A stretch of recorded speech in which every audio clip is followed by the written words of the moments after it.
রমজান মাসে যদি শয়তান বন্দি থাকে তাহলে আমরা শয়তানিটা করি কেমন? রমজান মাসে যদি শয়তান বন্দি থাকে আমরা শয়তানি করি কেমন?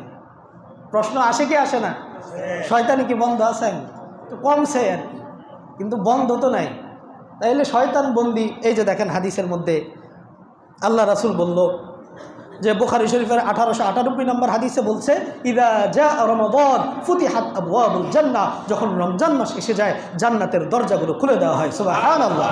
আর 1899 নম্বর হাদিসের মধ্যে বলতেছে, ইদা দাখলা শাহরু রমাদান, বুখারীর 1899, যখন রমজান মাস এসে যায় ফুতিহাত আবওয়াবুস সামা, আসমানের দরজাগুলো খুলে দেওয়া হয়, ওয়া গুল্লিকাত আবওয়াবু জাহান্নাম, জাহান্নামের দরজাগুলো বন্ধ করে দেওয়া হয়। সুবহানাল্লাহ।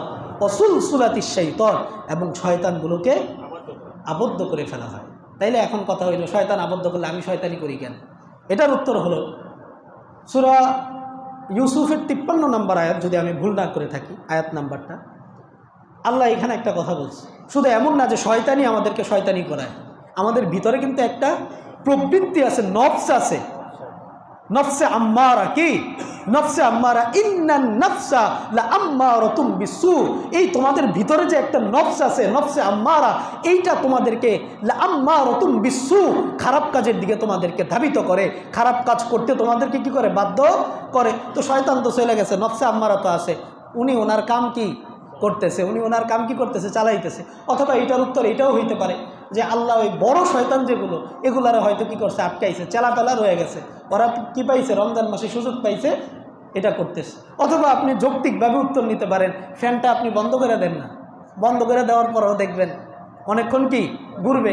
তো এই সারা 11 মাস শয়তান আপনার পিছনে মেহনত করলো, এই যে এইভাবে ফ্যানের মতো আপনার এইভাবে ঘুরাইছে। তো শয়তানকে বন্দি করার পরেও তো যেহেতু 11 মাস ঘুরাইছে, অন্তত বন্দি করার পরে 1 মাস তো এমনি ঘুরবে, 1 মাস তো কি এমনি ঘুরবে। তো এই কারণে কি করতেছে? ওই যে আমাদেরকে গুনাহে অভ্যস্ত বানাই দিয়ে গেছে, ওই অভ্যাসের কারণে কি করতেছি? আমরা এই কাজ করতেছি। তাইলে এই বিষয়ে আর প্রশ্ন আছে আপনাদের? আশা করি উত্তর পাইছেন।